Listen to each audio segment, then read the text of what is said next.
நேர்கள் எல்லோருக்கும் வணக்கம் மற்றும் ஒரு காணொலியூடாக சந்தித்திருக்கின்ற தமிழகத்தை மையப்படுத்திய அரசியல் நகர்வு என்பது சற்று காரசாரமாக சூடு பிடித்த ஒரு அரசியல் களமாக நகர்ந்து கொண்டிருக்கிறது. அது ஏன், எதற்கு, எதனால என்பது எல்லோருக்குமே தெரியும். கடந்த ஆண்டுகளில் ஆட்சி காலகாலமாக செய்து வந்தவர்கள் தற்பொழுது மக்களின் மாற்றம் வேண்டும் என்று சொல்லி எதிர்பார்த்ததன் காரணமாக தமிழகத்தினுடைய முதலமைச்சராக தற்பொழுது ஜோசப் விஜய் தெரிவாகி இருக்கிறார். அதன் பிற்பாடு பல்வேறுபட்ட நகர்வுகள் காரசாரமாக இடம்பெற்றுக் கொண்டிருக்கின்றது என்ற விடயத்தை நாம் இங்கு பதிவு செய்கின்ற பொழுது மிகப்பெரிய ஒரு கேள்வி, தமிழக முதல்வர் விஜயிடம் இலங்கை தமிழர்கள் எதிர்பார்ப்பது என்ன என்ற கேள்வி விஜயினுடைய அரசியல் பயணத்திலிருந்து, அவருடைய தேர்தல் பிரச்சாரத்திலிருந்து, அவருடைய முதல் பதவி ஏற்பில இருந்து அவருடைய இச்சை நடவடிக்கை வரைக்கும் இது ஒரு கேள்விகளாக இருக்கிறது. விஜயிடம் தமிழ் மக்கள், இலங்கை தமிழர்கள் எதிர்பார்ப்பது என்ன என்ற விடயம் தற்பொழுது கேள்விகளாகவே இருக்கிறது. அந்த வகையில தான்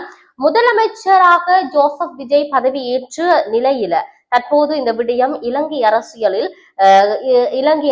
களத்துல ஒரு பேசு பொருளை உண்டு பண்ணி இருக்கிறது. இது சார்ந்த அரசியல் ஆய்வாளர்கள் பேசுகின்றார்கள், தமிழ் மக்கள் பிரதிநிதிகள் பேசுகின்றார்கள், மக்கள் பேசுகின்றார்கள் என்று ஏராளமானோர் இது பற்றி கதைத்துக் கொண்டே இருக்கிறார்கள். அரசியலை மையப்படுத்தி தமிழ்நாடு முதலமைச்சராக ஜோசப் விஜய் பதவி ஏற்றது நிலையில தற்போது இந்த விடயம் அரசியல் களத்துல பேசு பொருளாய் ஆகியிருக்கிறது. குறிப்பாக தேர்தல் பிரச்சாரம், நான் சொன்னது போல தேர்தல் பிரச்சார மேடைகள்ல கட்சித்தீவை இந்தியாவுக்கு பெற்றுக் கொள்கின்றமை தொடர்பில் ஜோசப் விஜய் சில கருத்துக்களை வெளியிட்டிருந்தார். கட்சித்தீவை எந்த ஒரு சந்தர்ப்பத்திலும் இந்தியாவுக்கு வழங்க முடியாது என இலங்கை மீனவர்கள் உள்ளிட்ட பல்வேறு தரப்பினர்களும் உறுதியாக கூறுகின்ற அதே வேளையில தமது உரிமைகளை வென்றெடுப்பதற்கான உதவிகளையும் இலங்கை வாழ் தமிழர்கள் தமிழகத்திடம் கோரி நிற்கின்றனர் என்ற விடயம் இருக்கிறது. குறிப்பாக இந்தியாவின் தலையீட்டில் இலங்கை அரசியலமைப்பில் கொண்டு வரப்பட்ட இந்திய இலங்கை ஒப்பந்தத்தின் 13வது திருத்தச் சட்டத்தை முழுமையாக அமல்படுத்த தமிழக முதலமைச்சர் விஜய் இலங்கை கழுத்தங்களை கொடுக்கும் வகையில் செயல்பட வேண்டும் என இலங்கை தமிழர்கள் கோரிக்கை விடுக்கின்றார்கள். அதே போன்று தமிழகத்தில இருந்து 200 வருடங்களுக்கு முன்னர் இலங்கைக்கு வருகை தந்து பல்வேறு இன்னல்களை எதிர்கொண்டு வருகின்ற இந்திய வம்சாவளி மலையக தமிழர்களின் எதிர்கால நலத்திட்டங்கள் தொடர்புல தமிழக அரசாங்கம் கவனம் செலுத்த வேண்டும் என்ற கோரிக்கையும் இங்கு முன்வைக்கப்பட்டு இருக்குது. தமிழக முதலமைச்சர் விஜயிடம், அதாவது இலங்கை தமிழர்கள் என்ற மலையக தமிழர்கள் எதிர்பார்க்கும் விடயங்கள் தொடர்புள்ள பல்வேறுபட்ட ஆய்வுகள், பல்வேறுபட்ட ஆராய்ச்சிகள் என்பன இடம்பெற்றுக் கொண்டிருக்கிறது.